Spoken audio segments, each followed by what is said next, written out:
from the darkness, stare down deceit. Murder in the headlines, justice in the beat. From cold case whispers to killers in disguise, we rip off the mask, expose all the lies. Facts like bullets we load and deliver. Truth cuts deep like a blade in a river. Corruption shakes when the mic goes live. We dig where others won't survive.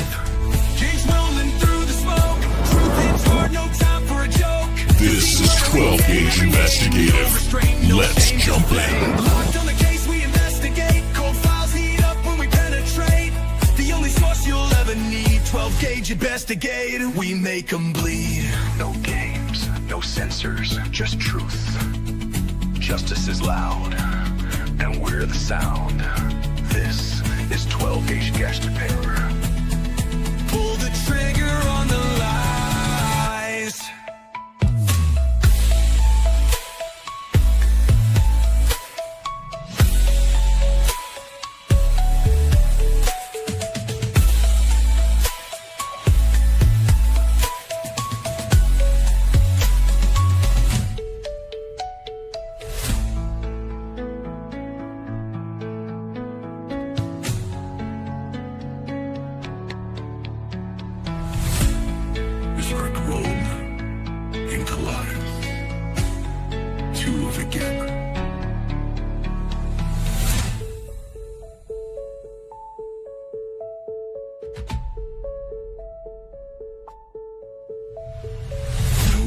No censors, just truth.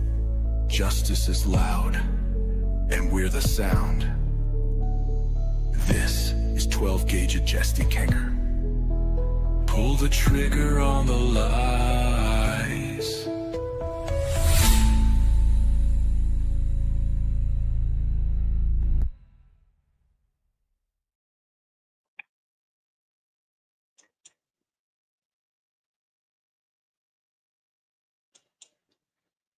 All right. You know what, Nena? I was sitting there talking, and I hadn't even started the live. That button said go live, and I was sitting there. I had already started talking, already said my spiel. Good evening, everybody. My name is 12 Gauge, and this is my channel, 12 Gauge Investigative, and this is my special guest. I'm special. I want some pizza. Do what? I said I'm special. I want some pizza. Some pizza. Okay. So what did y'all think about the new intro? I even played the new intro and I was like, nobody's saying anything about the new intro. So I was like, what in the world? I mean, am I up here? Is anything going on? I hadn't even went live yet. I mean, I hadn't even Wow. Well, at least you weren't muted. Well, that's true. That is true. So how was your day, Nena? My day's great. Yeah. So how about those Braves? Yeah. So last night we were talking about similarities between Brian Cobberger and Ted Bundy. I was thinking a lot more about it today, and I think, if I got to be fair, he's more like Stephen McDaniel and Danny Rowland. If I got to be fair, you know what I mean? Yeah, I mean, but I think that I don't know that he was trying to be like Bundy. I think he was actually trying to be better. Yeah, but how do you see he was trying to be Ted? I mean, that's what No, better. He was trying to be better than Ted? Okay. Yeah. Okay. Because if he hadn't cleaned that one little speck of DNA, you have to admit we probably wouldn't be having this conversation. That's I mean, true. I don't know that they would have ever, unless they have a video of him. I don't know that they would have put it together eventually. Do you think? Yeah, the white Elantra and everything. I mean, the videos, yeah, they pretty much got a lot on him. But wait a minute, they got a lot on him even without the DNA because they found the car, which had the tag, which had his ID, which he got pulled over, gave him the phone number. They would have got him anyway. Yeah, I believe eventually he would have been caught. It might have taken a long time, but I mean, I think 60 something days is it's pretty fast, You you know? know, there's people that don't have it solved in 60 years. Right, right. And I think that, the fact that he was able to be tracked, no matter what your belief is on how police did it or whether they did it correctly or any of that bull crap, you know, the fact of the matter is he's still in jail. He's still Right. behind bars. So if he was anything what these individuals claim, or if his rights had been violated, all these hearings that we've had, they would have freed the man by then, and he's still in jail.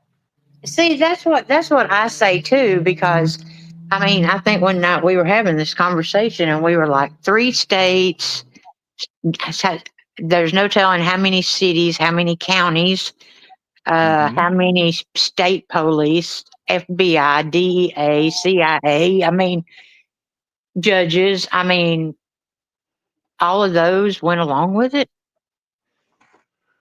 I mean, the fact of the matter is, I was watching somebody earlier, and I really didn't watch a lot today because honestly, it's getting ridiculous and it's infuriating me a little bit.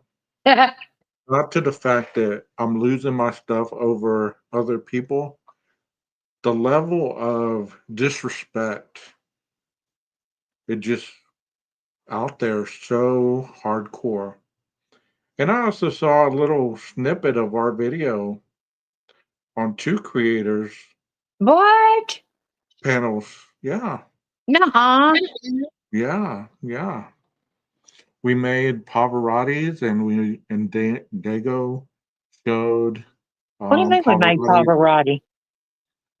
Pavarotti took that little snippet that we were talking about the camera where Yeah. Jeff was pointing it at the tape, and he was making. And then when you made that little video with the gorilla and the other thing, they stole that. So they were Yeah, showing I that. think the video it says, "Look what I found, Gage and Jeff H. working with Twiz and Pavioli." Yeah, and I mean, to me, I don't care. I don't care about other creators. I really don't. Who is But the they're toothless wonder, Gage? do what? Who is the toothless wonder? The Texas toothless Ranger. Ravioli and the Toothless Wonder go. Oh, well, we know who that is. Oh, we do? Um, Okay. yeah, we do. Anyways, enough about them. Okay. I just want to really reiterate that, you know, there's so many ways that this crime shows the evidence that was gathered and how it was gathered. Dateline, like what many had said, the judge wouldn't have been so angry Exactly. if what was leaked wasn't true, or at least Exactly. partially true. You know, Exactly. so that tells you that no matter what, there was photos on his phone, there were selfies that he took, there was search histories, there was all kinds of stuff. And And it was the when it's truth. all said, when it's all said and done, whether that makes it into the trial, it's neither here nor there. Right. That's not about the murder. People lose focus on the murder environment. That white car, would it be good to implicate Cobberger driving that white car? Of course it would. But do you need that white car to show possibly that he was there? No. Right. The DNA on the sheath will show that he was there. Whether he left out the slider and ran all the way back to Pullman, or he went south on 95, whatever it was, he was in that house. Wherever, whenever. You get what I'm saying? I do, I do. So, I mean, the same thing with Bundy.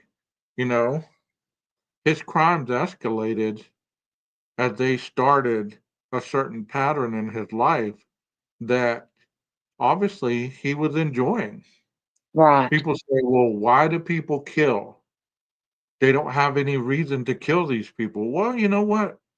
Some people just enjoy killing. They don't need a reason. well, Like, my theory on that. you know what we saw last night when he was stalking that one house when the girl was in the basement Right. and, you know, there was other roommates. It didn't bother him. It didn't bother him one bit. He went and abducted her, took her back to the boarding house, raped her and killed her, just like it was another Saturday night. It's people try to intellectualize the mindset of a killer, and you can't do it unless you're a killer. I mean, if you're a killer, then you understand exactly what's going on. Right. And if some of these creators are secretly telling us, that they've been killers in the past, well, I mean, more power to them. But I believe that, Bundy had a different edge about him that Koberger doesn't have or didn't have. He seemed more confident Oh, in his yeah. You got to consider, Bundy had that it factor. yeah. He I seemed mean, more suave. confident. Yes. Yes. Yes, Rondi. Their lives are different. And let me play a little bit more of this tape. Gosh, I'm aging myself here. Let me play a little bit more of this video. That's what we're doing this for. Because I want the insight, and obviously I know that you did a thesis on the early childhood stuff. I'm about to take that this next semester about the criminal mind, so I haven't gotten there yet. But would you? Thank you so much, Sirius. That means a lot to me. Thank you. You're too kind. You believe that his upbringing, based on what you've done as far as research, you think that it predicated his eventual turnout? Do you think? Yeah.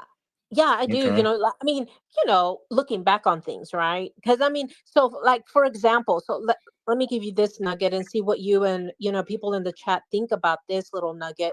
So we know that early on he had a speech impediment, and he was actually teased for this.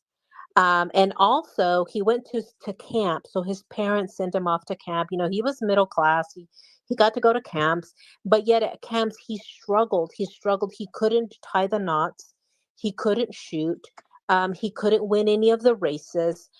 But what did interest him, and what everybody kind of remembers him, and according to his childhood friend, was that he had a temper, but he liked to scare people. More importantly, he he liked to set tiger traps in the woods.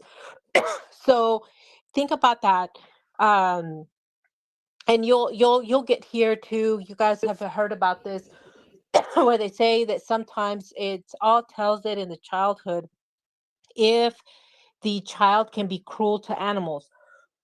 So at this age, he's young, and he wants to so he's not interested in what all the other boys are interested in doing at camp, which is shooting, running races, and all that.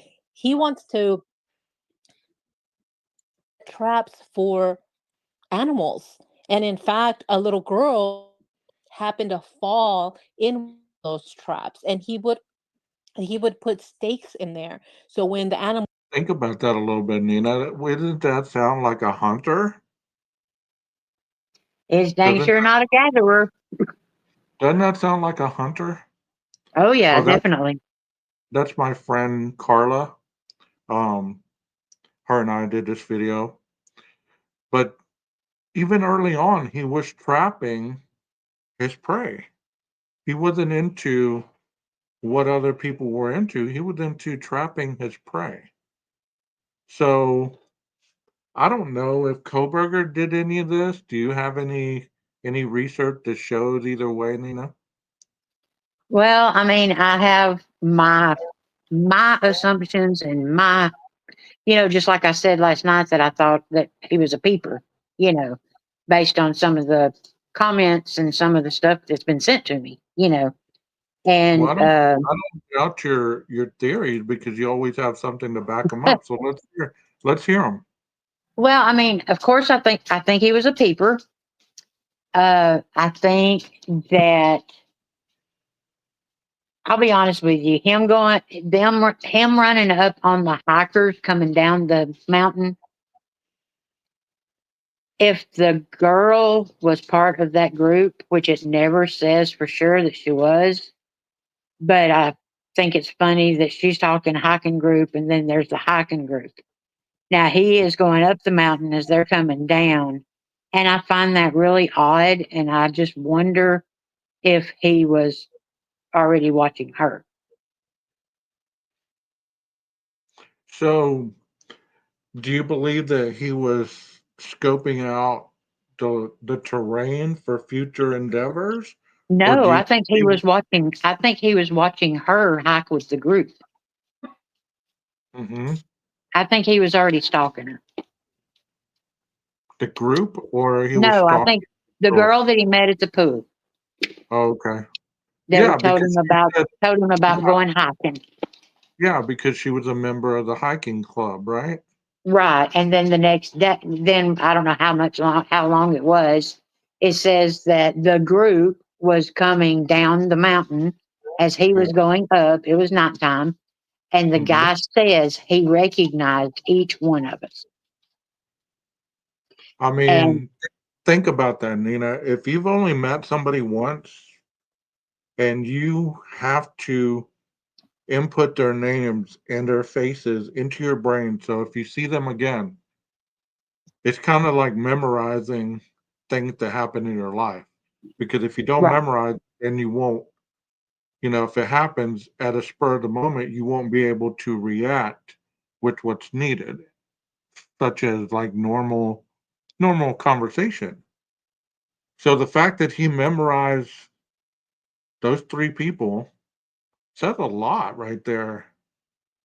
They didn't even really remember him, right? right. I mean, they met at a big pool party. I mean, so. But I mean, I don't know. For some reason, I think it's just odd that she tells him about hiking, and then he goes up the mountain as the hiking club is coming down the mountain. Right.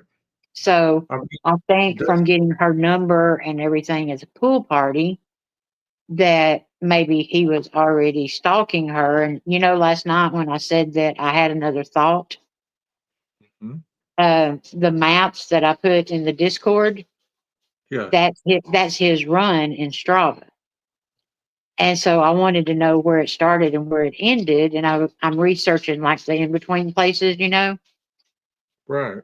because what if she was intended to be the target, but with everything, all the wrong going on and everything at WSU, he was like, oh no, they know me here. They already know I'm psychotic. Well, I mean, I think, I believe, I'm going to say both. I think and I believe that he was trying so hard to be normal that it was easier to see that he wasn't rather than he was. Does that make sense? Like when Yeah, you try hard to be normal, let's say it doesn't come natural to you, he obviously is a hiker, so he would know how to be in that environment, all that. right, But let's say that he wasn't very comfortable with people. right. So, that's where the social awkwardness comes in a little bit, in my And see opinion. that's where I have the belief that I go against about him being a team that did the murders. because I don't think he had the mentality to trust somebody, and he would have been a lone assailant. Well, the fact that he was all by himself coming up the mountain, wouldn't that have been a red flag for people? Oh yeah, and then he kept walking up the mountain in the dark. Y'all can't see that, can you? It's really little. Maybe explain it to them, Nina. This is the first one. This is the first one that says Brian Cobberger, August 4th, 2022 at 12:45, Pullman, Washington. So this 12:45 a.m., like in the morning, Yes. 12:45 a.m. at night, in the Yep. morning, like after midnight. Yeah. So he ran a mile and 1.38 miles 6 minutes. at a pace of 6.08 a mile, and it took him 8 minutes and 31 seconds. So tell the Okay, so you see how that map on the Strava, it doesn't have any kind of roads, any kind of, I mean, it just shows you you know. So the next one that I sent you is all the overlays that I put on it, matching the roads and stuff like that. Okay, let me take this one Well, I down put and it show. in Discord. Well, I just sent both of them over here. Oh, okay. One day I'll know how to do that. Try to show you. Well, go ahead and this one shows Yeah, okay. That one's got the roads, right? With Grimes right. Way and all that. Well, I don't know. I don't know where he started and where he ended. I mean, I know, but I don't know which one's on which end. Does that make sense? I Right. don't know if he started up top and came down, or if he started on the bottom and went up. And I So don't guess it matters, this looks like he ran on the road. right? It doesn't look like he ran trail because he Yeah, was on I highway. went and looked. I went and looked at some of the roads, and it looks like they either have a bike path or a run path. Yes. So And he I was figured it running. would with it being WSU. I mean, Yeah. So he was running on the road. So so up at the top where that ends, there is a little neighborhood that looks like it would be like the big houses like King Road. right. But where it stops is at WSU's student recreation center. Is that better? Yeah. Yeah. So up there on the Orchid Drive or Orchid, whatever. Yeah, that's where the WSU student recreation center is. Right. So I figure if I was going to take a run, I would drive to the recreation center and I'd do whatever. And then I would leave my car there and I would take a run, right? Or would you run to the recreation center? Well, of course, you would go leave your car wherever it's safe, whatever parking lot, whatever, and go for a run. I mean, that's generally how it happens. But what's your point in understanding these maps? What are you trying to show us? Because well, number one is I was trying to find out where Stevens Hall was, if it was close to that run, Okay. because of Miss LePage, that's where that's where the assailant, which is supposed to be Bundy, um, got her from, was Stevens Hall at WSU. So I wanted to see that, which I've already done that and ruled that out. Oh, But so you think he was running by that house? well, no, that one's ruled out because it's more north, south, and west. Okay. So then I thought, where's her sorority? You Thank you, know, Leslie, so much. and then I was going to try to find out, and I thought, you can't find out where that girl lived. You don't even have her last name. So if he's running, like you said last night, that would give you an opportunity to not really lurk, but as you're running, you You can can pay see attention in the windows. to your surroundings, right? And I You mean, can pay if you're out attention running and maybe you do get caught looking in a window or something, Oh no, officer, I was just tying my shoe. I'm on a jog. We're talking about Cobberger right now, Michelle. How he was running around the WSU campus on this, what is it, Strativa app? Strava, Okay. and Maddie had So, a I mean, Strava. that makes sense. That really does make sense. I'm just trying to figure out how that incorporates with, I could see him potentially peeping. I really can. But do you believe that really, do you think he had two residences that he was staking I don't. out? What I guess what I started wondering when I saw that Strava, and then the pool party was. I was like, wait a minute, Jasmine, where's her sorority? And then when we heard about him in the mountain with the girl that gave him her phone number, I was like, wait a minute. And I thought, what if his original target was at WSU, but then he gets pulled over and then he goes through all that trouble with WSU. So he's like, it's too heated over here. I got to go over to Idaho and find me somebody. I understand that. I understand that. But I just wonder, you know, if he was really staking people out, kind of like Elliot Rodger. He used to Right. drive around at night. Why wouldn't he drive around like Elliot instead of running? Running would kind of be more, people would notice you more running than if you were just driving around scoping people out. Right, right. But I think that running, you're not taking your car with you. Well, of course, of course. The But green Elantra. boy, that thought went right out of my head. Hang on, I'm thinking.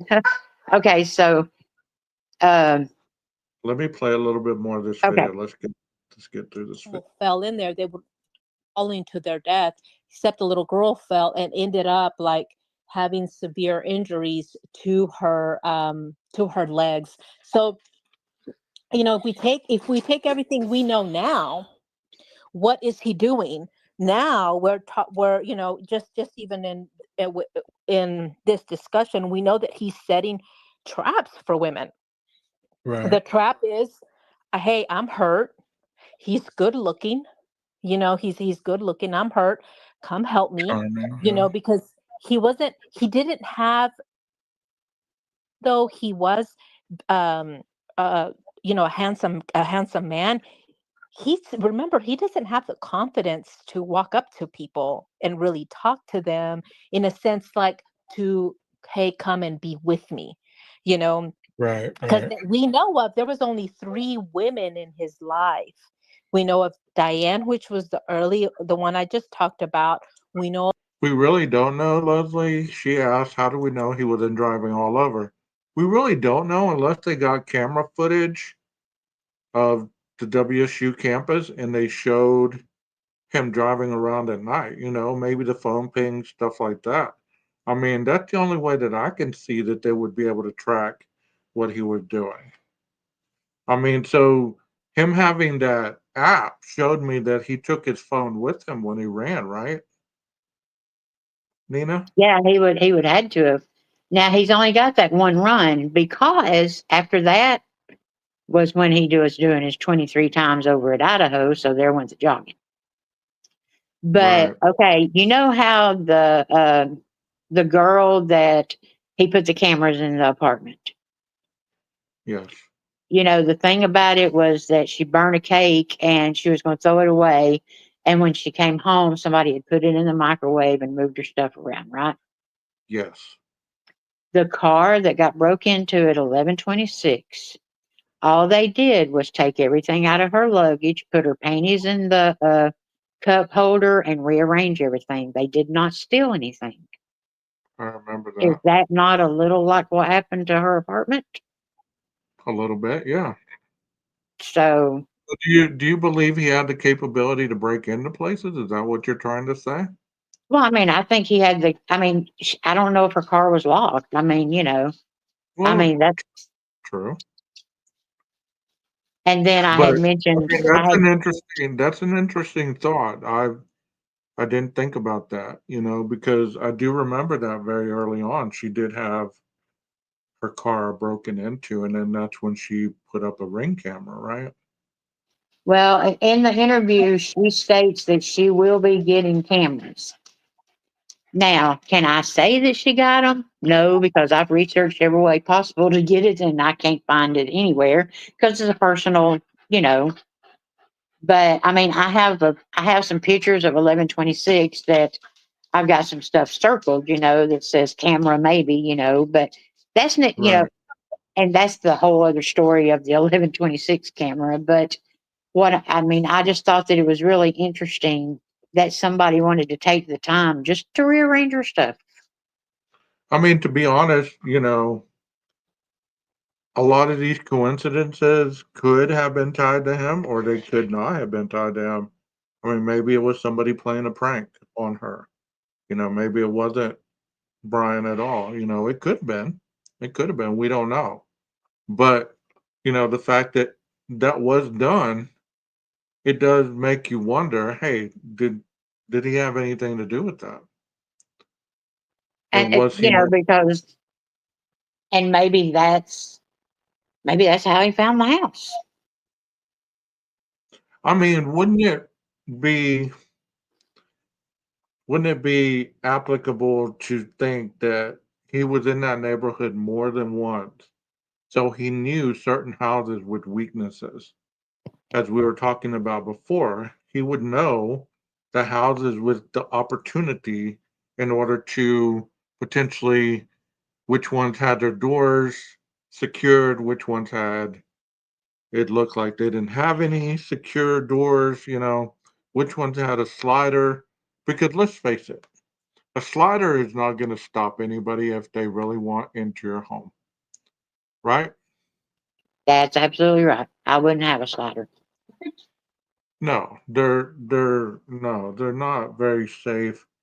But when they said the house was targeted, that's what I thought of whenever I started doing some research and thinking, well, it was targeted because it was all girl house. There was limited security systems there. There was limited, there was a very secluded back area, in and out, very quick, you know. So just like that one house that Bundy broke into, he was in and out. He didn't waste a lot of time, which a lot of people don't understand that. They don't get that time thing. Are you going to take a lot of time when you're committing a crime? I don't know. Apparently, Cobberger sat down and took a seat.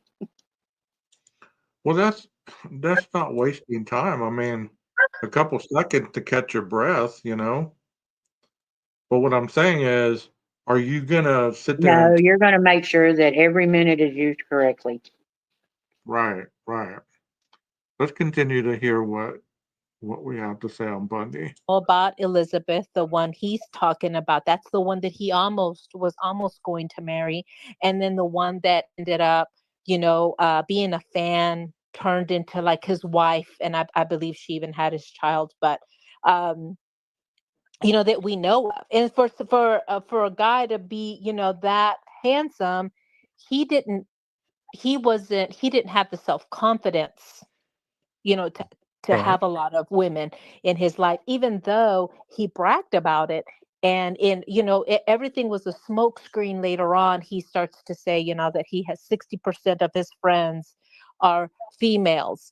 And well, we know that not to be true because he didn't have any friends. right.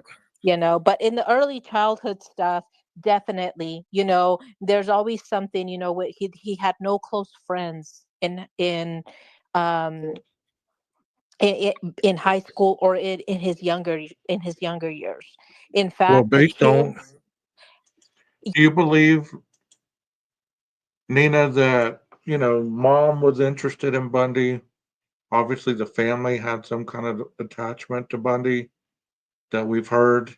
Do you believe that that was part of the reason that maybe he saw Bundy as a challenge and said, well, you know what, y'all hold him up here. let me show you how good I am. Right, right. That's what I'm saying is because, I mean, if you think about it, me, myself, Israel Keys is like the king of serial killers, okay? Yeah. But I mean, I have to say that Ted Bundy would probably be the most well known. I mean, I don't I don't really I don't Bundy was prolific, okay? And I think one of the reasons he gets a lot of shine is because of his looks, his charisma, all that. And the But ways see, he I did. think BK thought he had all that. BK, why did I call him that? I think Cobberger thought he had all that. Do you believe that? I think in his mind, that ego, think about it, he's the smartest person in the room. He's lost all the weight. He's kicked his habit. He's the big TA, fixing to be a doctor or something, you know. But I think in his head, he was he was as good looking and smart and suave and debonair as Bundy. And so I think that I don't say that he patterned himself by him, but So maybe if we Bundy would have became his competition. seen that he was following Elliot Rodger, Right. would people be saying that he was trying to be better than Elliot? Because Elliot was pretty slick. His Elliot was manifesto. slick, but I don't think there's that connection because, in Koberger's mind, he's the playboy and can get any girl that he wants. He told one of his friends that. I don't see him like that. I really don't. I see him as the I don't kind. see him. No, on the outside, no. I said in his mind. Well, I get you. But I see him as possibly, while he was transitioning, as we say, he was kind and lurking, always on the hunt. Right. Always on the hunt. Because you know what? When we're talking about these individuals, that's one thing that people have to understand. They're always on the hunt. Bundy And was once they hunting. get He was, fixated, once they get fixated on a target and they start that, surveilling them and all that, you can hang it up. I mean, that is their focus. That's where it's going to stay. And I don't, they don't victim shop, I guess. so if this girl had reached back out to Brian, do you believe she would have been a victim? Or Yes. do you believe I think that that she looks enough like the girls that not looks like them in appearance, but looks like that type. The party girl, the social girl. You know what I'm saying? Plus, heck, she's a hiker. He loves to hike. I mean, well, let's be fair. He was from Pennsylvania and a lot, the demographics, it's not sunshine and bleach blonde hair. It's brunettes and redheads and, there are social. blondes, I've but always it's not. said that demographic shock. He was probably the adrenaline shock was probably that was probably the only thing that beat that demographic shock. Yeah. I believe that Bundy had a type as well. It seemed like he liked brunettes and little statured. Go Yeah, ahead. the kids were like, they always saw him alone. Let me speak So a he little bit about him being a bully, but I don't believe that. I mean, it's just probably boys being boys type stuff. But Yeah. this Mhm. is the But kind of stuff. both is very interesting, right? Because when we look at his, he did have good academics, where Ted Bundy had, all right academics. Right. But one thing that Ted Bundy that we know now, right? That we're yet to uncover all of this guy's past, but one thing that we know about Ted Bundy is going to be when they talk about that's what he used as his defense. So he would tell you all about his upbringing, which is upbringing. Hey, his mom was married to a man, blah blah blah, and all, and nothing in his upbringing really brought any really red flags, and that's kind of what Ted Bundy hid behind. look, how could I have done this? Everybody I'm was, normal. Yeah, I I'm didn't do normal. this, you know. And they even had people at his trials testify like, hey, there's no way that he could have done this. There's many people that said, there's no way that I knew that kid. I knew him. He couldn't have. And Do you believe that there's going to be character witnesses at Cobberger's trial that are going to say that about him?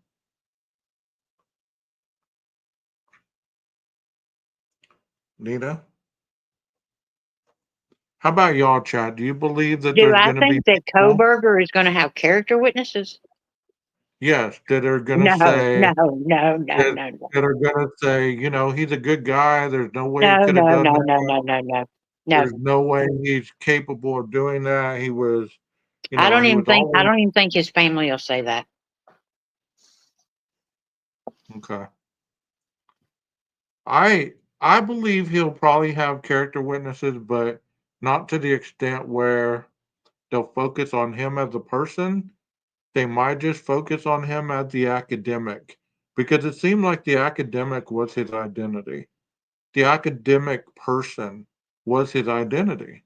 He tried so hard to overcome the addiction, he became the academic, the academic person, and that was his identity. Right.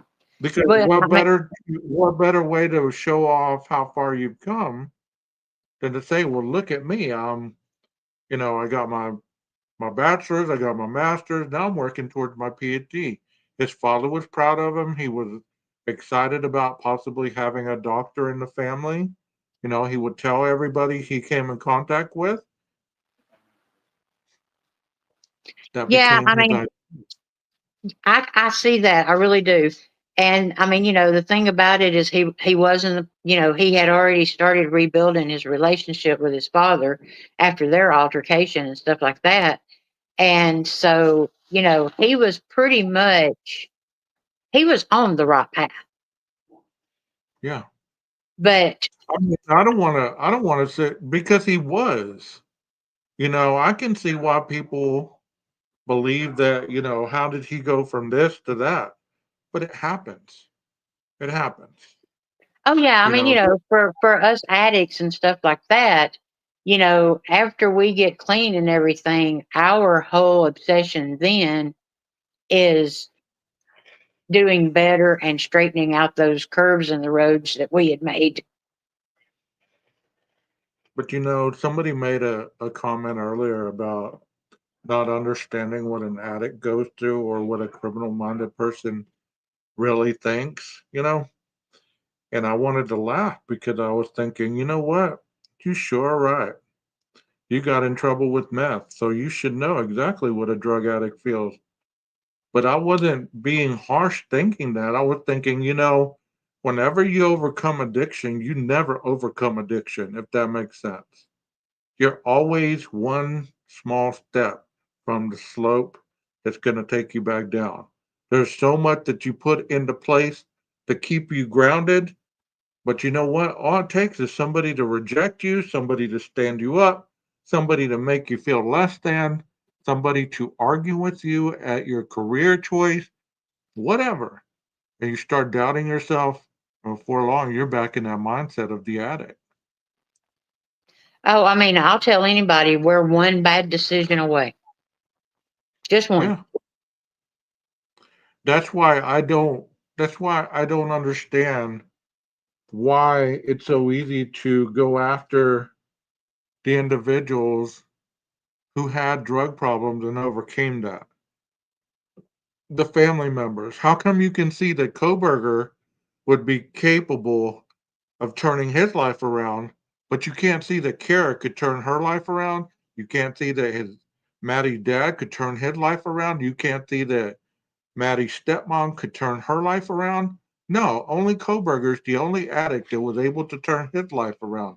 All these other people are one slippery slope from being a criminal and turning on other drug addicts and cartels and all this other stuff. That is just crap, if you ask me.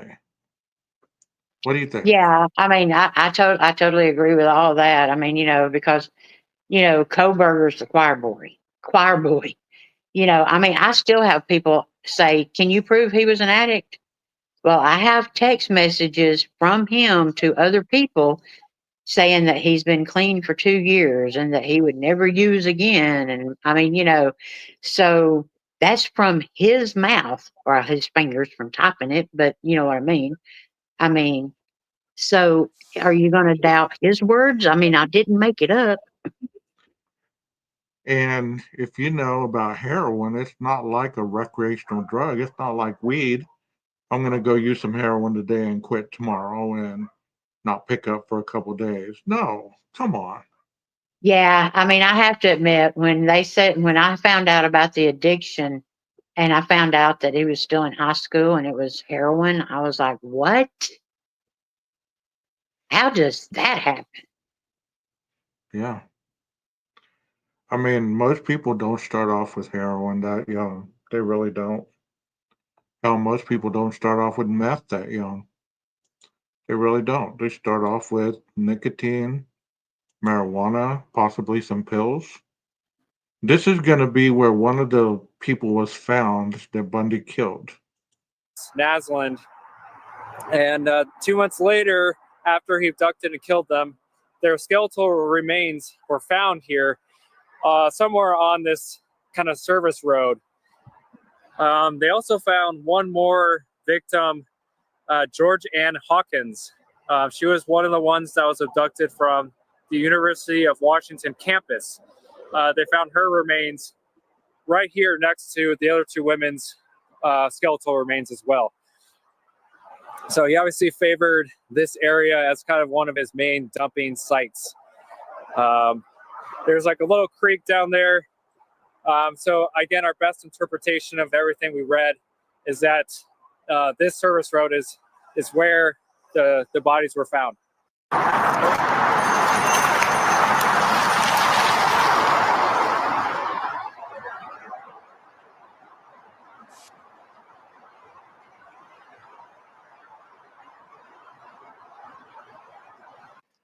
On August 31st, 1961, Anne Marie Burr was 8 years old, and she was abducted and killed.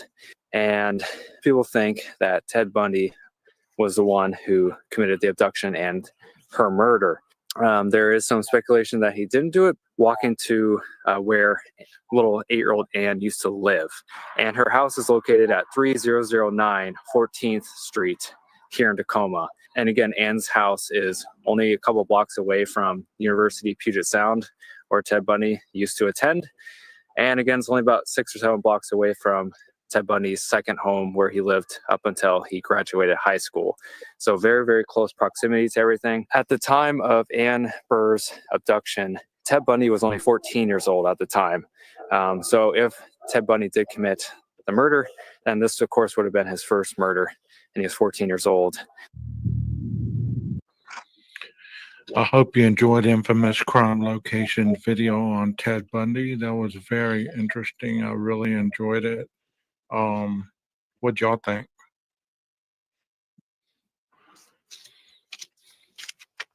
What'd y'all think, chat? Here's some other similarity to the Idaho 4 case. Ted Bundy was between 5'8" and 5'10". And in one of the cases, I believe in Florida, where the two individuals were at Florida State University, there was no DNA or fingerprints, hair, fiber, nothing. And in one of those, and in that killing, a person saw him running down the stairs. It is also noted that Ted Bundy was a terrible driver. Wow. Nena, are you still here? I am. Let me ask you a question, because this is something that comes up all the time. How could one person go in and commit these crimes with one way? I got that answer. Okay, so we all know that 4 innocent lives were taken. But if you've got 2 of those lives that are either asleep or passed out, then you're only struggling with 2. Okay. And so that's how I think that one person can take out 4, because the 2 sleeping or passed out, I hate to say it, is one quick swipe. You know what I'm saying? To where, how long did he fight with Kaylee? She's stuck in a corner in a bed, according to, reports. So she's in a Right. corner and she's in the bed. So how much can she really fight? Then he fights Xana, and Xana put up such a fierce fight, that about her fingers. I mean, and so I think she was the fiercest, but look at the size difference. Right. So So then, what makes it so hard for people to understand that there is actually enough time to go in and commit the crime and get out and drive off? I mean, right. how, how come that's so difficult for people to understand? Well, I think too that if they would actually, if people that says there's not enough time, we're going to say a total of 8 minutes. Okay. And if they will sit there and they will turn a timer on and just sit there and act like you're stabbing the pillow, act like you're fighting the pillow. You know what I'm saying? Do Yeah. that for 8 minutes. I mean, that's a long time. I mean, by the time you get to 4 minutes, you're like, okay, I'm done. They're dead. You know, Well, of course, of course. I mean, because Once people don't, when you say 8 minutes, people don't really realize the actions that are being taken in that 8 minutes. I mean, you I know, think you could I want to probably, get away. I want to get away from the name calling, pro burgers, guilters. I want to get away from that because in reality, you either believe or you don't. It doesn't make you one side or the other. To have to be clicked off one way or the other says that you can't stand alone on your own thoughts and that somebody has to lead you into believing what it is. Like something is so horrific that somebody has to lead you and gain understanding before you believe that that actually happened. I don't understand how people cannot believe that this crime was as heinous as it was. Chat, what do y'all think about that? I want y'all's thoughts because there's a lot of individuals, and I'm not going to attack creators because I could care less about them. They have their own agenda. I want your opinion on what makes it so unreal that this killing occurred and that it was this heinous, this quick, and that there was a possibility that this man left the sheath, and had it not been that sheath, it would have been a harder time to find him. What makes that so hard for people to understand? Because it's either denial or they want to be contrarian, one or the two. I mean, is it that is that hard to imagine for people losing their lives? So you need to be able to compartmentalize your brain and say, well, these other two did it, but they never say how the other two did it. They just say they were either involved or they did it. Well, how did they do it? They never say, oh, this person walked in, fought off this person, killed this person, and killed this person. They never give you example. They just say they either have a part in it or they know who did it. Or here's one that I think is comical in a sense, is where they might say, well, Brian might be involved, but I don't think he did it. So correct me if I'm wrong, chat, but if you're at a crime scene, your DNA's at a crime scene, and you have all this state of mind evidence, and they have you in jail. Wouldn't you believe it'd be a little hard to convince people that if you didn't do it, you were an accessory to the fact? I mean, because there was a lot of things that point this man's direction. Whether he was the one who actually plunged the knife into the chest of these four people, if he knew about it, he's an accessory after the fact. So he is culpable for 4 murders and 1 burglary. How come people can't see that, Nina? Well, I mean, it's a whole lot easier. Everybody knows it's easier to blame somebody else. And so if you are on the side of, and I'm not going to say the innocent until proven guilty, because I do believe in that. But I'll say Right, on the 100% innocent, no debate, no nothing. You know, if you're on right. that, then the only way that you can stick to your narrative is to have the college kids and Dylan and Bethany involved. But what is the narrative going to accomplish? Being right. You know, if the alternative suspect, I mean, we're all going to get a participation trophy. So, I mean, I don't know why everybody's got to have the big trophy. right? Kelly said something really, really good. And she said, I don't know, confirmation bias seems to be a problem in a lot of these cases, and that's true. There seems to be a lot of confirmation bias. There's not a lot of cognitive dissonance in this case, meaning Right. that you're able to articulate the facts as they came out, and you're able to see it potentially happening. Like we before we even had Brian Koberger, there were still a lot of people that didn't believe that these murders took place. Oh, yeah, they're in protective custody. Well, I mean, regardless what their belief is, I mean, they didn't believe that they were murdered. They were shuffled away in the middle of the night. They were, you know, they were taken away in the tunnels, all this stuff, and that's fine if people believe that. But there's not a lot of cognitive dissonance there.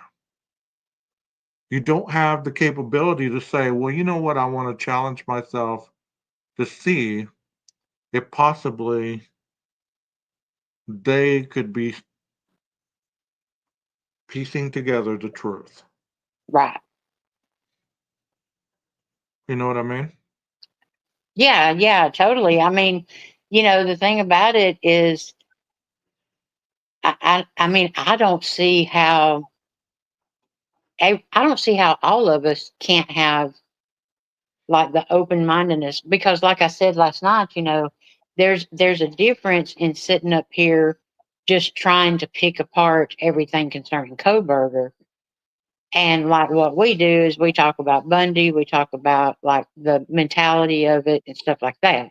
We talk around Coburger, but about Coburger because he is the one in the defendant's chair. Right. There's been hearing after hearing, and each time I hear in chats, well, wait till this date. This is going to be the date that changes everything. March 15th or May 15th was going to be that day that he was going to be showing the alternate suspects, and he was going to be able to supposedly start the process of going free. On the 14th, they put a motion for the alternate suspect. And then the next day, you heard what the judge said about the alternate suspect, right? Oh yeah, you might want to give me some more information. Well, yeah, he said basically this isn't nothing but speculation, kind of like you don't have any basis to correspond this with being what you're claiming it is. So I don't believe that there's an alternate suspect. If there is, I'll be shocked. I Right. really will. Now, If there I did, is, go ahead. if it's okay, I was going to answer some stuff that Michelle had said. Um, she was talking about with the heroin addiction that they become compromised sometimes because the opioid, being of the same drug family. And Yes. see, I had also wondered that when he got put in Brandywine for the eating disorder, and I had wondered when he had his skin removal surgery, of course, they're going to give you some painkillers because that's going to be a pain killing surgery, you know. Of course. Of course. And so, a lot of times when people can't get those painkillers, they will substitute with heroin, and that's how they become heroin addicts. Right. And So, I mean, that's interesting that he did get that skin removable surgery, and what ended up happening after that? What was his life like? Do you know? oh, after he got the skin removal surgery and everything, is when he started the kickboxing and the all that, and that's when he turned into the bully. Because when they saw him the next time, they said that he had lost half of his person. Yeah, that's what we hear. That's what we hear, that he became the one that was being violent towards others. So he became the perpetrator, not the victim, right? Right, right.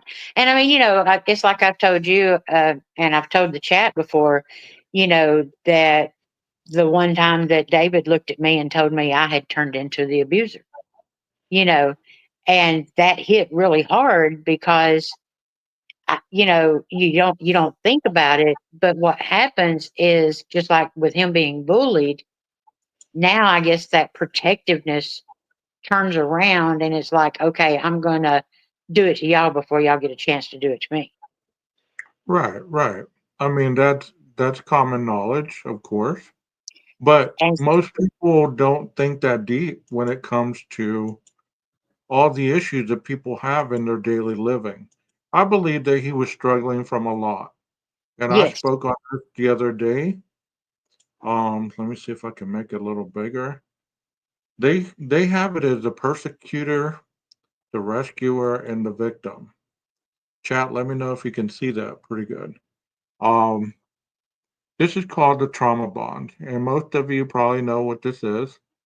And if you have any kind of trauma in your life or any kind of issues that you've dealt with trauma in your life, you tend to take on the attributes of the individuals that you've had trauma from.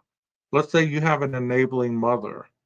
So she's the rescuer. So you take on those personality traits. Let's say that you have a dad who's always the victim. Well, you're going to learn those traits from him. And then you have somebody else that you look up to that's very violent and very demanding and all this other stuff. So you're going to learn those from that person. So you're going to, instead of being genuine with your emotions, you're going to fluctuate in any situation with these three trauma bond issues. I believe that he got tired of being the victim, which he was bullied, and he said, what better way to get out of the victim role than to start helping other people? Isn't that what we heard? That, he was helping somebody, he went and got the defibrillator or something from somebody who needed help early on. Isn't that what we heard, Nina? hang on for a minute. Okay. So early on, we did hear that Cobberger was into wanting to be a helpful individual. There's pictures of him doing push-ups, or we've heard of the skin loss, the weight loss, the the perennial refocusing his mindset to be different. Because for whatever reason, he could have thought that the bullying was due to the way he looked, the way he presented himself. Maybe he didn't feel very tough. maybe he didn't feel okay in his skin. So he was looking to rebrand himself. So the weight loss commenced. And then, instead of being the victim, he started rescuing. He started being the rescuer, being the person who is Johnny on the spot, looking to be, quote unquote, the good person. He wasn't stealing the phone anymore. He wasn't getting in trouble from his father. He was trying to lose the weight. He was becoming active. He had went to treatment. He was overcoming that identity of being an addict. But something happened that made him become the vicious one in the whole trauma bond, and that is the perpetrator or the persecutor. And this person, they don't value other people's views and integrity. They're angry, they're open and passively angry, they're aggressive, they're judgmental, they bully, they're demanding, they're spiteful and scornful. The victim, in this mode, the person doesn't value self and defers to others for validation. They're manipulative, they poor me syndrome, they're helpless and needy, they complain and whine, they're downtrodden. The rescuer, in this mode, the person doesn't value other people's capacity to help themselves. They appear self sacrificing, overly helpful and facilitative. They like to be needed. They're prone to meddling unnecessarily, and they engulf other people without proper boundaries. So think about that a little bit. What we've heard of Cobberger early on, that some of this stuff, he was transitioning not only from adolescence to early adulthood, which is a transition in itself. You have a lot of quote unquote hormonal rages and things like that. Um, but think about once he dove into his studies. At that point, he no longer was the victim. He no longer was worrying about other people, but he was worrying about Brian. And he had created an alter ego that, even though he wasn't openly aggressive, he was kind of like to himself, a person that was going to be respected in a silent way without saying very little, if that makes sense. Am I making sense to you guys in the chat, or have I lost you? So and then he went from the sales all the way over to WSU. And once he got over there, Nena has talked about the ego depletion. She's talked about, the issues that he had while he was over there. And at that point, the individual that was the angry person may have been working for a little while, but even that burns out. And before you know it, you're kind of spiraling. You're kind of spiraling because you're not wanting to be the angry person all the time. Because have you ever tried to carry on a facade that really wasn't you? And it's exhausting. It's overwhelming. So he gets to WSU. He's running. He's trying to meet new friends. He's trying to find his place. He's hanging out with a coworker. She starts having feelings for him. And it's been stated that he didn't feel the same way for whatever reason, which is neither here nor there. I mean, people have their preferences. But think about that a little bit. So you're in a new place, then all of a sudden you're a TA, you're grading other people's stuff. You're kind of expecting excellence from them because you expect excellence from you. So to be expecting excellence from these individuals, you're going to get a lot of pushback because not everybody is just like you. So if you're pushing and grading and you're being harsh in their eyes, then all of a sudden you're putting a target on your back.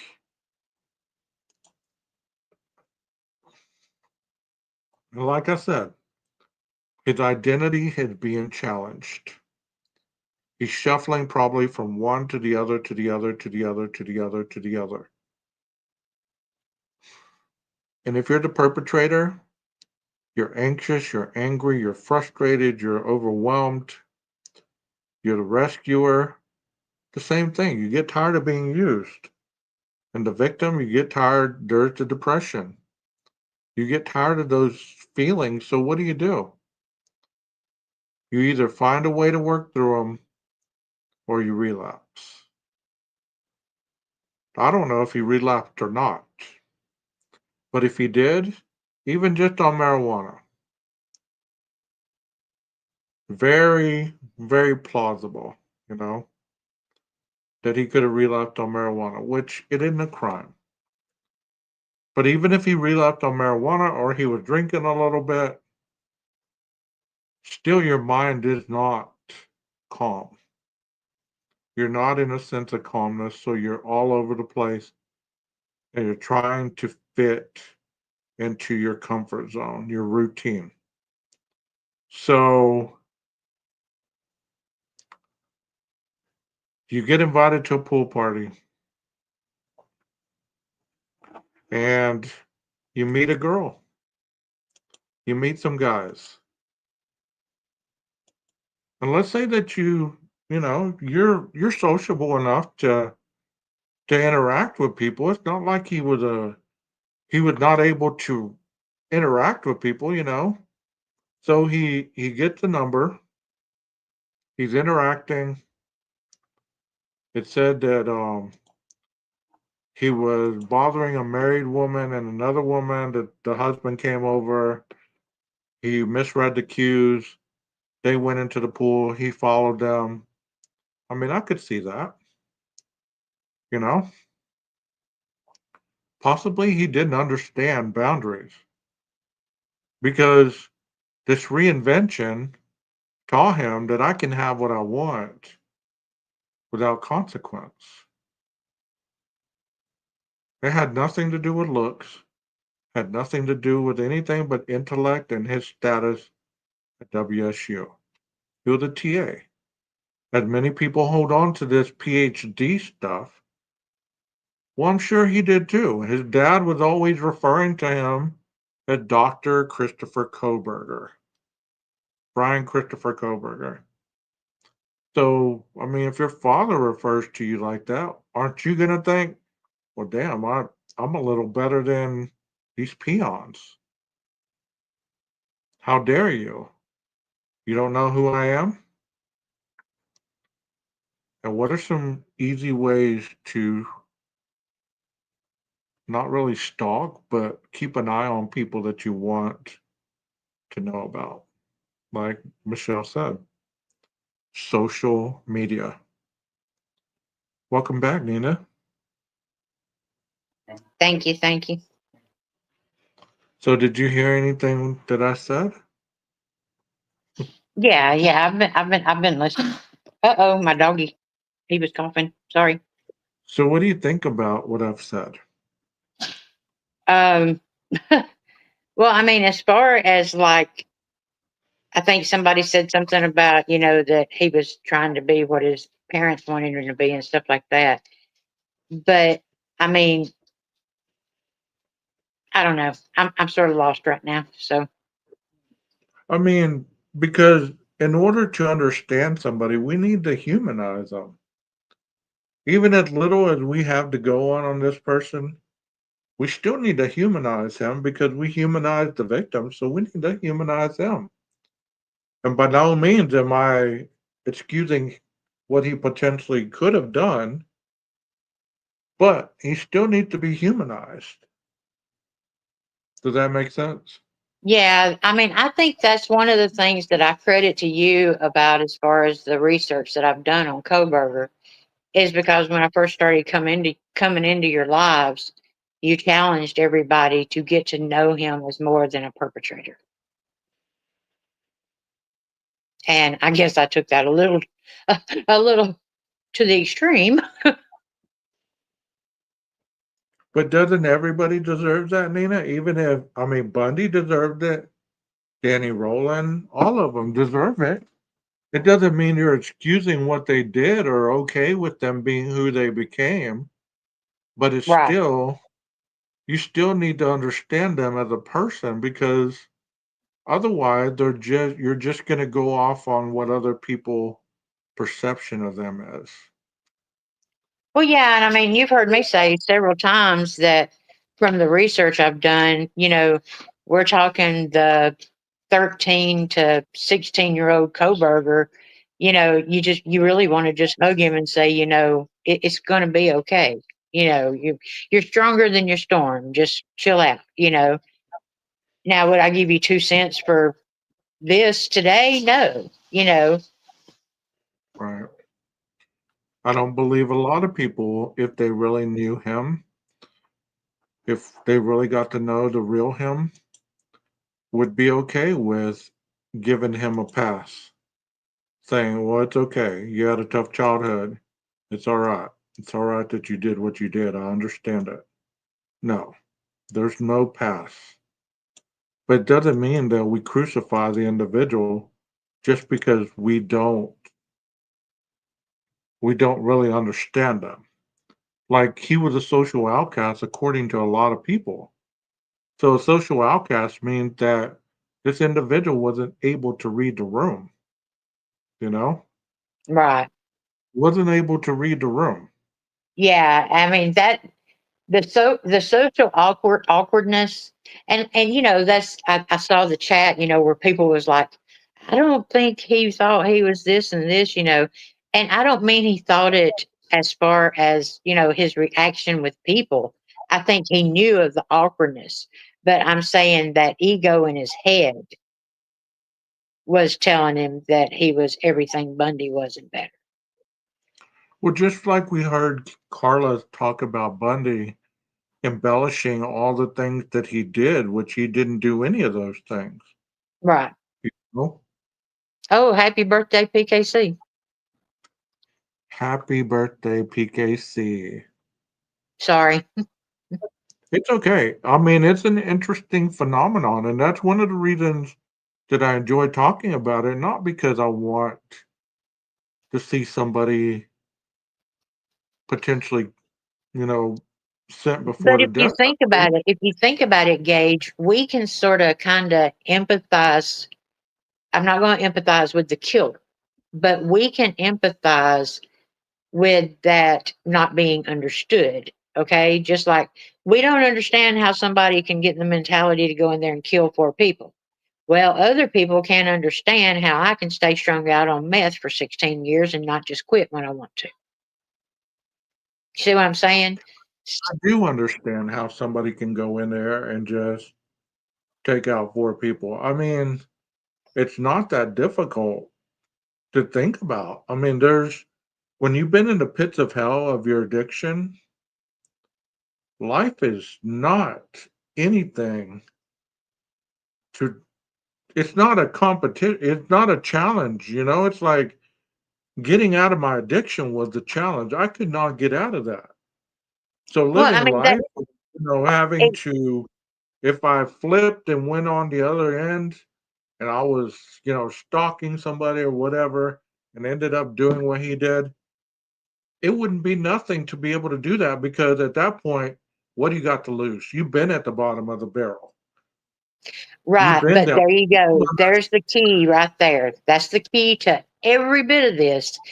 And I'm not saying that I'm a psychologist or a doctor or anything like that, but I'm going to tell you once you have lost 100 and something pounds, you have had skin removal surgery, you have kicked a heroin addiction, which is just unheard of at that age to have that kind of strength.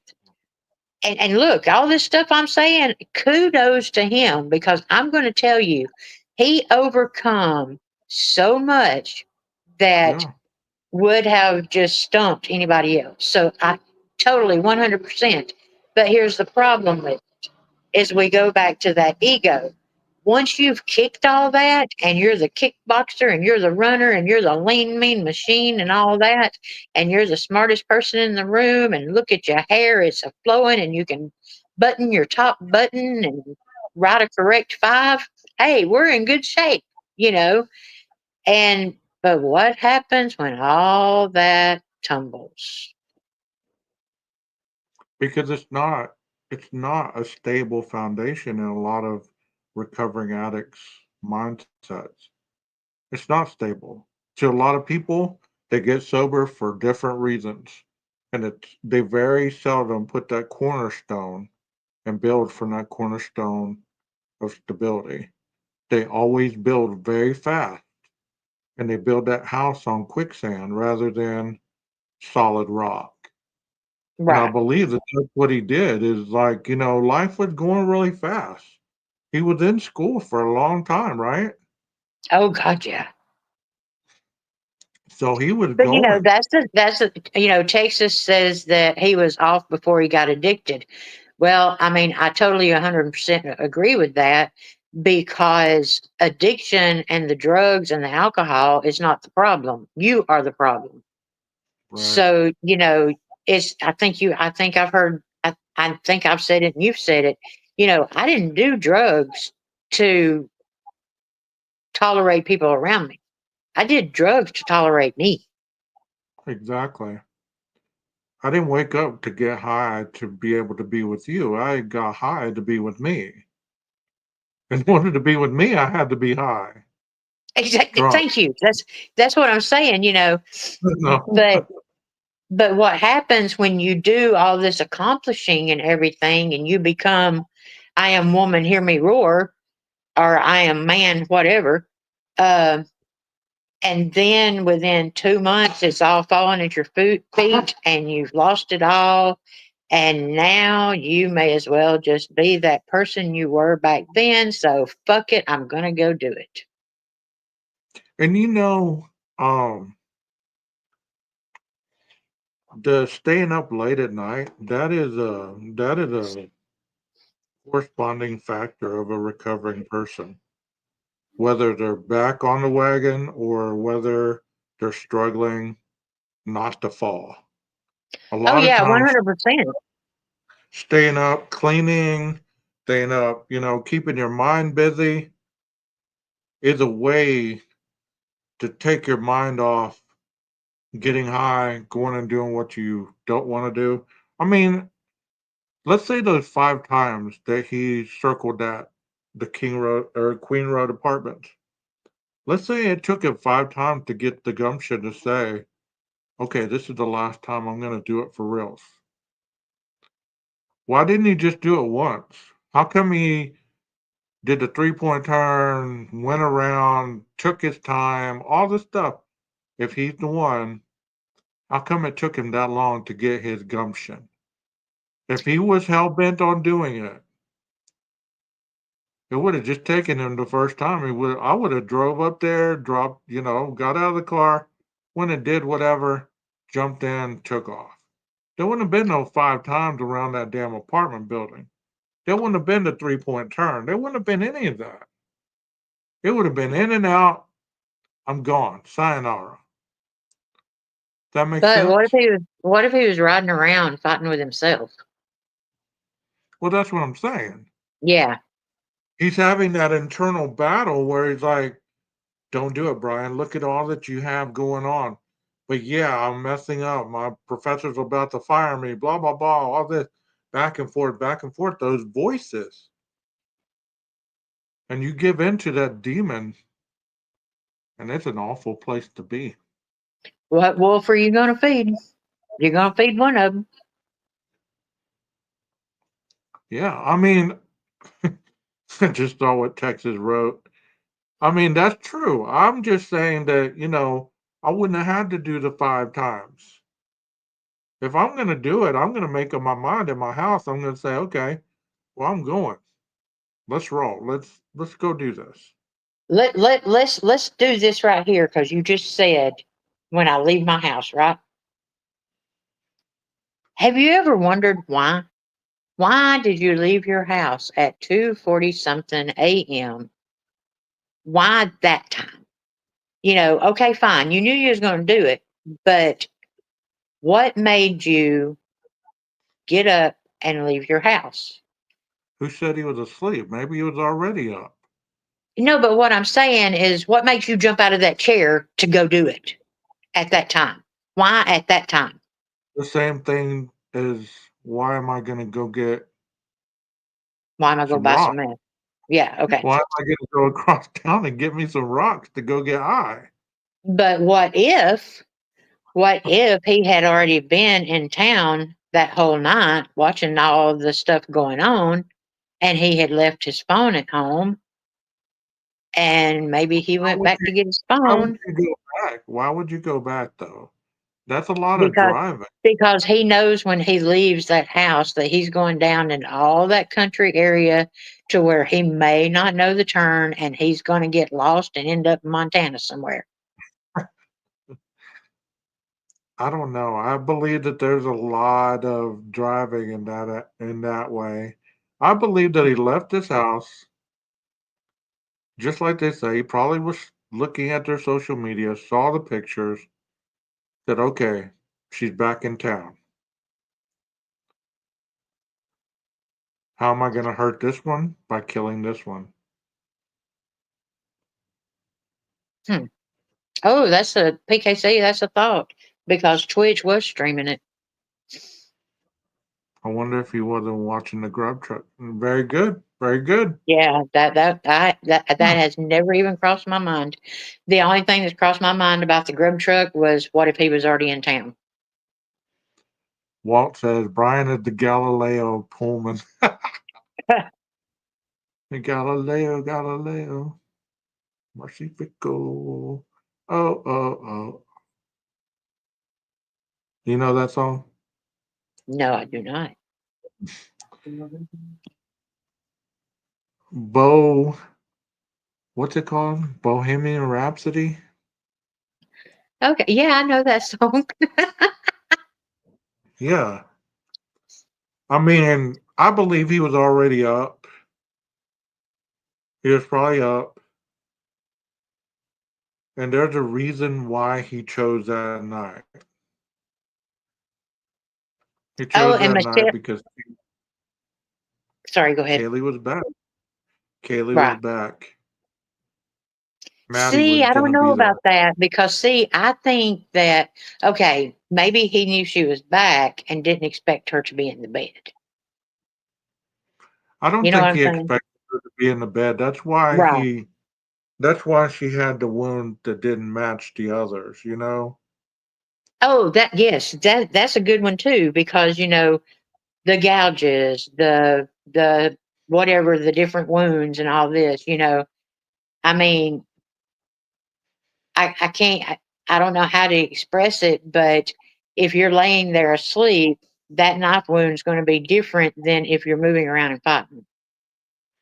Well, I'm talking about the facial wound. That's I Oh always yeah. take it as the wound didn't match because of the facial wound that the dad was speaking Oh of. wow. See, I guess so. See, I think people are like me, and they're taking it as the wounds didn't match, like multiple weapons, like the stab wounds.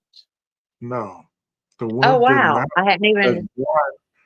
one had facial bruising and injuries and all this. Yeah, I The think other I think one, he used the butt of the K bar, and I'm sure that would mess a face up. no.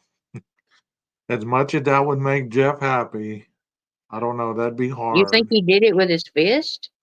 I believe so. He would have had marks on his knuckles. Wasn't his hand a little swollen? I've Uh, been in. Look, I'm no badass, but I've been in my share of fights, and I can tell you that your whole hand bruises. I can tell you that if you know how to punch, you're not going to hurt your hand. Oh well, You're hell, I didn't know how to you're punch not then. going to damage your hand. You're Well, going to maybe mine damage. bruises because the hand I hit with has a metal plate in it. Maybe so. I mean, and he could have had something in his hand. He could have had the knife part, he could have had the knife. Let's say this is the blade and this is the handle. I mean, I don't completely not take Jeff's theory, but I believe he probably used that part as you know, a little bit of leverage. You get what I'm saying? Oh yeah, yeah. Yeah, like here's the knife, here's the handle, the knife blade is out here. So he has the Right. I see what the you're saying. handle The hand, yeah. and he's using the handle. Yeah. Michelle had mentioned earlier about the bite mark is what did Ted Bundy in. And don't you think that it's odd that Ted Bundy, okay, the bite mark's what did him in and everything. He knew that bite mark was going to do him in. I mean, Yeah. before he went to Florida, he called his attorney and said, "If I want the death penalty, what state do I go to?" Nina, do you believe I mean, this is far-fetched, but Oh Lord. if he was really an ego depletion and you feel that your life has no purpose and everything that you've worked so hard to obtain is taken from you or you're going to lose everything, why not go all out? It's kind of like the criminal says, I used to have guys that, they had a dirty UA and instead of saying, well, you know what, I can work through this. No, they go all out and say, well, if I'm going back to jail, if I'm going back to prison, I'm going back for a reason. So you're going to have to catch me. Right. So I've always thought that, and I could be way off there, but, you know, what if he was planning on getting caught? Well, I mean, He that's was wondering that's the how thing long about it he was wondering how long it was going to take them to catch him. is for him though, getting caught or not getting caught is a win-win situation because we all have pretty much put together the do you see me? Even Right. losing the weight, doing the everything, he still was not seen, you know. And Yeah. so if he gets caught like he did, look how much he is on camera, how much his face is everywhere. So he gets to sit there going, ha ha, bitch, you see me now, don't you? You know, but if he doesn't get caught, that's where he outdoes Bundy. Exactly. Exactly. So it's a So, win win. so think about that. So think about that. Getting caught for a lot of these people was the game. BTK. I believe he wanted to get caught eventually. He was tired. You know what I mean? Who Yeah. sends who sends something on a floppy disk from your job, you Yeah. know? Wow. You know what I mean? Like because I believe that Brian still thought I'm still smart enough that I can overcome this. See, I think that he placed the sheath there. Hmm. I think that was his taunting the police and just saying, yeah, it was me. So now he's sitting in the defendant's chair going, you stupid idiot. I can't believe you missed that one little spot and your ass wouldn't be sitting here. Because you tell me he was he was so meticulous about everything else, but that one little button snap, he didn't he didn't wipe that down. Did you see the interview room with Dr. Mercado when this first happened? And they're talking about the person because nobody knew Cobberger's name. And he said, I can see the guy sitting there with that sheath just popping that snap,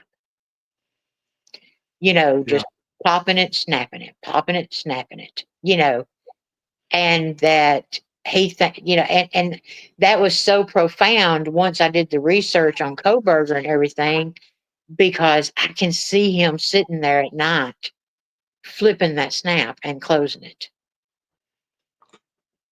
because that gives you power and control. Without, of course, he'd need the knife back. When he had to either dispose of it somehow, he lost that power and control. That knife was his power and control. So that makes sense that he may have searched for a replacement. See, I just think they need to go to Pennsylvania and look under the gnomes at the outbuilding at his mom and dad's house. Hmm. You know what that's about. Deb, Somebody put the 4chan, they gave the gnomes, that's where the knife is or something. Deb said, "Do you think is a death Death by by cop call. death by the state instead of taking himself out?" Of Yeah, course, I that mean that's does the make sense. Thanatos and Thanatos and arrows from Freud. The death drive. You know, and in the video I made, I put how far is 10 miles, and I put a life. Yeah. I mean, And because if he would have committed this in Washington, they don't have death penalty. right, but just like I told you that Bundy called his lawyer and said, "Where do I go?" And his lawyer said, "Florida." Well, sure enough, he booked it to Florida and got the death penalty. So I think that, Cobberger is like, okay, well, I got a no death penalty, and okay, I get caught, I go out like Ted Bundy. I mean, because people are focusing so much on his education. In his mind, I believe his education the furthest thing from his reality at this point. His identity is gone. He's no longer the student. He is the accused killer. And that suits him more than the student. It gives you more accolade. Think of all the women that write him, all the people that fantasize about him, send them money, all this stuff. The accolade that he didn't receive before he committed this crime, if he did it. What do you think, Nina? Yeah, I mean, and I totally think that he, in his ego mind, that he won either way. Get caught, they see me. Don't get caught, I'm better than Bundy. But here's my thing with having that ego mentality like that. How long do you think it would have took for him to be the only one to know that he's the one that got away with it? And that would drive him bonkers. Of course, of course. And that is Be- part of the that is part of the id or the identity. right, exactly. And that's what I'm saying is, I think I think not getting caught would have just driven him crazy because now they don't see me and they don't know I'm better than Bundy. Right. They don't even know it's me. But Did did you you ever ever think think that this way? Go ahead. something Bundy couldn't and no internet to drive notoriety? Now Cobberger has internet to Exactly. yeah, very true. I can stand behind that. And, Man, and this you is know, I thought about your theory some more today about, the kidnapping. And I thought, you've got the sheath in the left hand, the knife in the right hand, and you get her out of the house. And I thought, man, that would be the way to go. I mean, because in and out, down and dirty, you're done, and nobody be the wiser. And that's, if he did not intentionally leave the sheath, that would be the way that, it could get stuck under Maddie from all the scuffling around and stuff like that. but think about it. If he abducts her in the middle of the night and Kaylee wouldn't have been in that bed, Right. nobody knows where Maddie Nobody went. would have known until the next day. Well, they still wouldn't have known. Where the hell was Maddie? She went to No, but bed what I'm now. saying is nobody would have even known she was gone. Right. In that scenario, the others would have possibly lived. And that, I mean, it just tragic how it happened, but you know, But if he would have abducted Maddie, he couldn't have taken her back to his house. The cops were all over there. Right. And I mean, that's the thing about it too, is, if that's the way that you have had this planned in your head for years, because I honestly believe he's had it planned for years, okay? There's a Okay. big difference between the plan that's in your head and the plan that actually happens.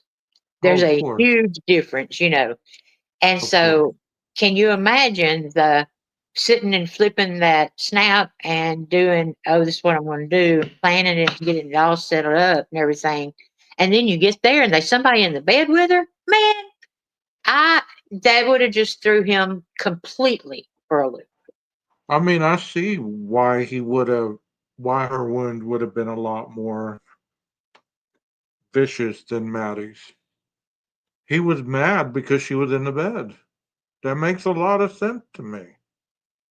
And and I think that's where the we talk about. I think I really do believe that he was a black and white thinker, and that because of the way he stuck to everything, and everything was so structured, I guess, after he got out of the chaos. And so, with that being said, Kaylee's in the bed. It's black. It's not black and white. I got to make a decision in this gray area that I totally don't know how to navigate. You ever wonder, like, you hear of other killers that before they make their move to kill or to abduct, sometimes they just sneak in there and watch and they get their fantasy going like that. They Oh, sneak, definitely. I mean, I think the summer that the house was empty, I think, hell, if he didn't live there, I think he spent a lot of time there. to be able to sneak in there to watch you sleeping. You get what I'm saying? Right. Okay. I gotta answer something. Hang on just a second, because it's important. Okay. Veronica says Steve said he paid that bill. And I need to explain this, okay? Because people think that when he says he paid that bill, that he is talking about money, okay? Paying that bill has nothing to do with a bill. It has nothing to do with money or anything. That's coming from a parent that sent their daughter off to college and she came back in a box. Yeah. That's paying the bill. Yeah. So, sorry. That's okay. I mean, it sounds far fetched because people say, well, he never killed anybody. There's never been history of him abducting anybody. He wasn't a criminal. Well, you have to start off somewhere.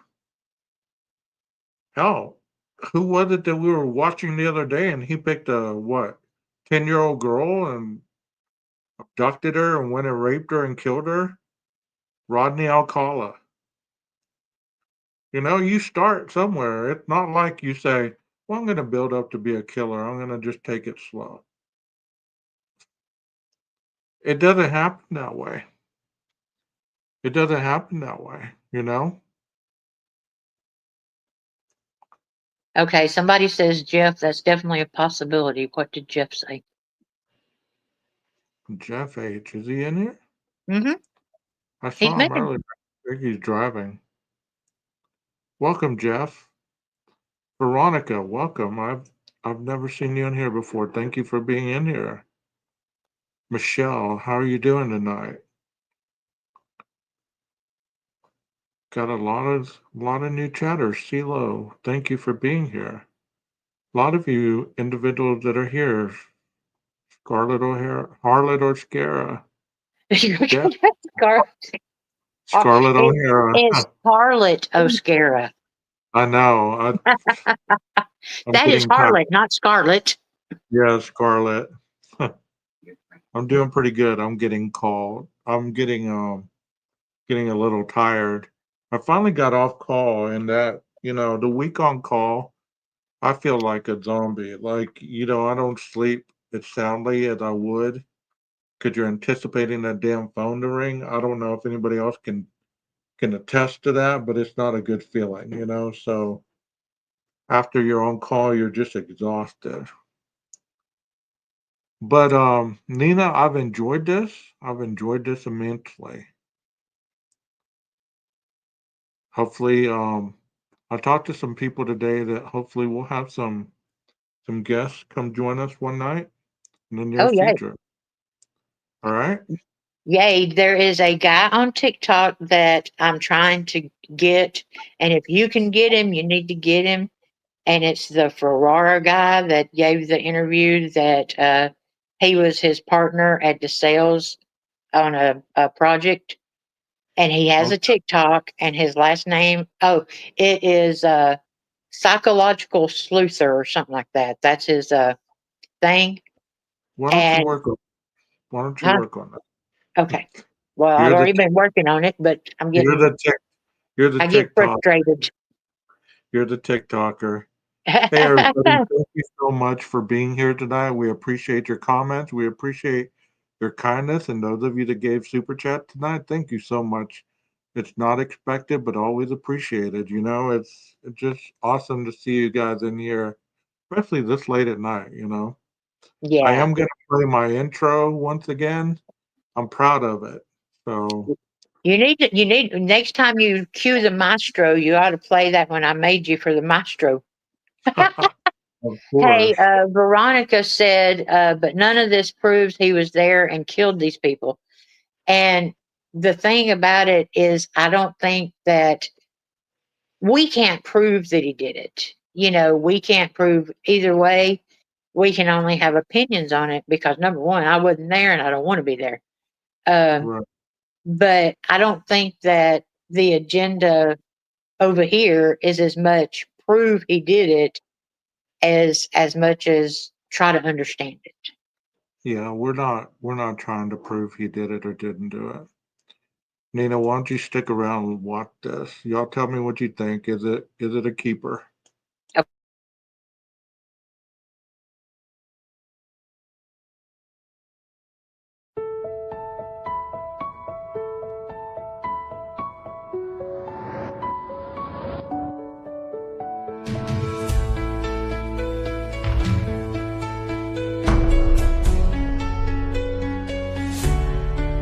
We take on the darkness, stare down deceit. Murder in the headlines, justice in the beat. From cold case whispers to killers in disguise, we rip off the mask, expose all the lies. Facts like bullets we load and deliver. Truth cuts deep like a blade in a river. Corruption shakes when the mic goes live. We dig where others won't survive. Keeps rolling through the smoke. Truth hits hard, no time for a joke. This is 12 Gauge Investigative. Let's jump in. Locked on the case, we investigate. Cold files heat up when we penetrate. The only source you'll ever need. 12 Gauge Investigate. We make them bleed. No games, no censors, just truth. Justice is loud, and we're the sound. This is 12 Gauge Investigative. Pull the trigger on the lies.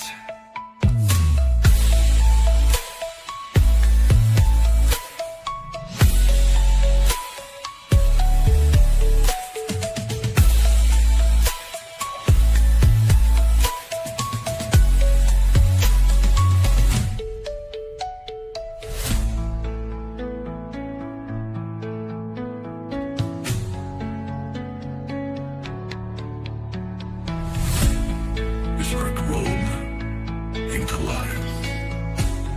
Two of again.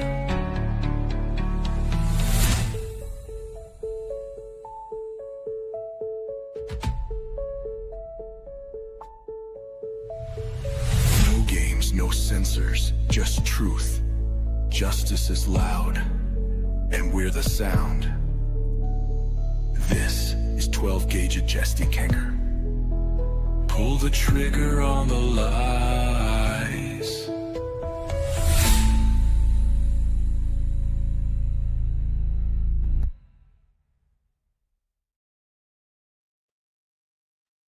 All right, all right. What do y'all think about that? Y'all like it? I think I'll keep it. I think it's a keeper.